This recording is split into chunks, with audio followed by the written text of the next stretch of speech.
जगन्नाथ महाप्रभु का जो भात प्रसाद है उसका एक एक तिनका जगन्नाथ जी का स्वरूप है। तो राजा का नित्य नियम था, जैसे ही प्रसाद आता तो प्रणाम करते, उसको पाते और फिर अपने क्रिया में लगते। लेकिन आज वो अपने एक मित्र के साथ में चौसर खेल रहे थे और चौसर में ऐसी बाजी चल रही थी कि अब अगली बाजी में पता चल जाएगा कि राजा हार रहा है कि जीत रहा है। तो राजा को तो अपनी जीत प्यारी, तो पासा मल रहे थे। उसी समय महाप्रसाद आया। जैसे ही महाप्रसाद आया तो पंडित जी रोज आते महाप्रसाद लेकर के, राजन जगन्नाथ महाप्रभु का महाप्रसाद आया। तो राजा इतना ज्यादा ध्यान लगा करके खेल रहा था, उसने एक हाथ में पासा लिया, महाप्रसाद को प्रणाम किया और फिर रुकिए अभी लेता हूं, और फिर से पासा खेलने लगे। तो पुजारी जी को नित्य का नियम तो पता था राजा का, लेकिन आज का जो व्यवहार था ये पुजारी जी को अच्छा नहीं लगा। बोले बताओ पासा इतना जरूरी है, वो चौसर इतना जरूरी है कि महाप्रसाद को कह दिया रख दो, पाएंगे? थोड़ी देर तो पुजारी जी वहां खड़े रहे, लेकिन राजा हंस हंस करके खेल रहा था, इतना मगन था उसमें। पुजारी जी प्रसाद वापस ले गए अपने साथ। जब खेल पूरा हुआ, राजा जीत गया, हंसा, उठ करके अपने मित्र को हृदय से लगा, आज तो बड़ा आनंद आया खेल में, बड़ा बढ़िया। थोड़ी देर बातचीत हुई, मित्र जब चले गए तो राजा ने तुरंत पूछा, वो महाप्रसाद आया था कहाँ है? तो सैनिकों ने बताया, पंडित जी खड़े रहे थोड़ी देर, पता नहीं, फिर ले गए अपने साथ। राजा दौड़ करके गए पंडित जी के पास, बोले आज आप महाप्रसाद वापस क्यों ले आए?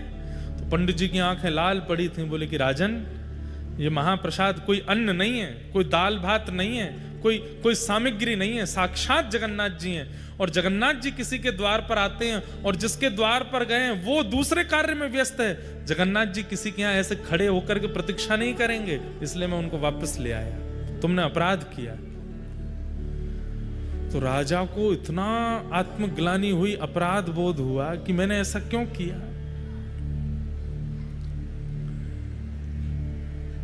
तो राजा ने, अब 2-3 दिन हो गए, प्रसाद पावे नहीं, सोवे नहीं, उसको आत्मग्लानि हो रही है। ब्राह्मणों की कुछ टोली अपने यहाँ बुलाई और आज सुबह ही मैंने ये कथा पढ़ी, इसलिए सुना रहा हूं। तो सब ब्राह्मणों से पूछे, अगर कोई व्यक्ति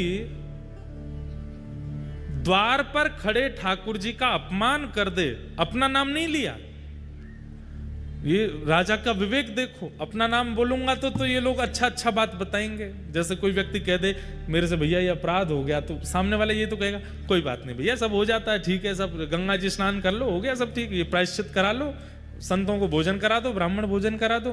तो राजा बोला, अगर मैं कहूंगा कि मैंने अपराध किया तो ये सारे मेरे को कोई ना कोई युक्ति बताएंगे, अपने लिए ना पूछ करके किसी अन्य के लिए पूछता हूं। तो राजा ने कहा, अगर किसी के द्वार पर भगवान आए हों और जिसके द्वार पर आए वो व्यक्ति ठाकुर जी का अपराध कर दे, अपमान कर दे, तो उसका दंड क्या होना चाहिए?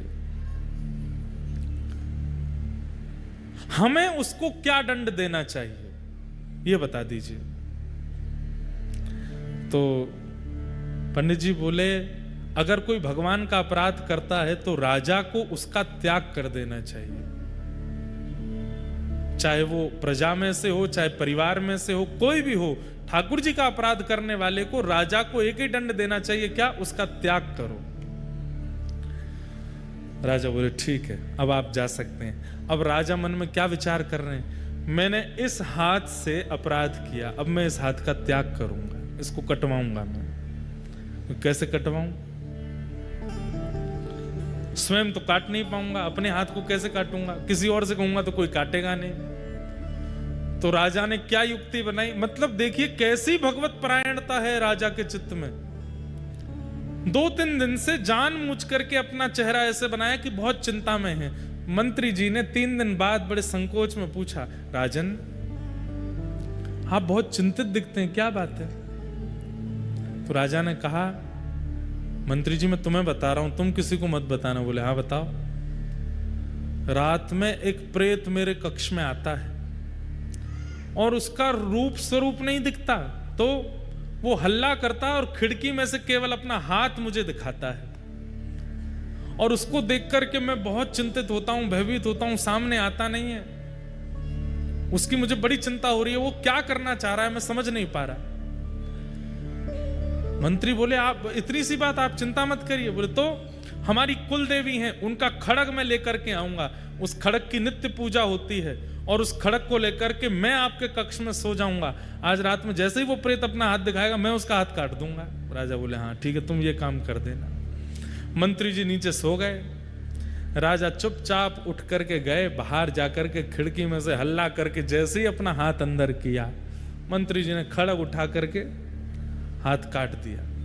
रक्त की पिचकारी निकलने लगी, लेकिन राजा तो प्रेमाश्रुओं से रो रहा था, आनंद कर रहा था। मंत्री जी ने उठ करके देखा, बोले अरे ये कोई प्रेत नहीं है, तो हमारे राजा साहब हैं। चरणों में गिर गया, बोले भगवान आपने ऐसा क्यों किया? तो बोले इस हाथ ने ठाकुर जी के प्रसाद का अपराध किया, इस हाथ का मैं कैसे अपने पास रख सकता हूं, इसलिए इसका त्याग करना था, इसलिए मैंने कटवा दिया। महाप्रभु जगन्नाथ मंदिर में खड़े खड़े व्याकुल हो गए राजा की इस दशा पर। तुरंत अपने पुजारी जी को कहा कि सुनो, अभी इसी वक्त उस राजा को लेकर के आओ। राजा के पास गए तो हाथ कटा हुआ है, मल्लम पट्टी लगा रखी थी। मंत्री बोले ठाकुर जी ने स्वप्नादेश किया है, आपको बुलाया मंदिर में। ठाकुर जी के सामने गए तो महाप्रभु जगन्नाथ जी अपनी ब्रह्म वेदी पर ऐसे झूम रहे थे।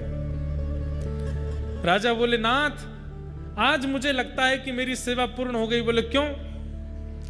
जैसे मेरे महाप्रभु के हाथ हैं, आज मेरा हाथ भी वैसा ही हो गया है। आपकी भुजा नहीं है, मेरी भी भुजा नहीं है, मैं भी वैसा ही हो गया हूं। लेकिन नाथ मैं आपको प्रणाम करता हूं। जैसे ही ठाकुर जी के सामने दंडवत किया, राजा का वह हाथ पुनः प्रकट हो गया।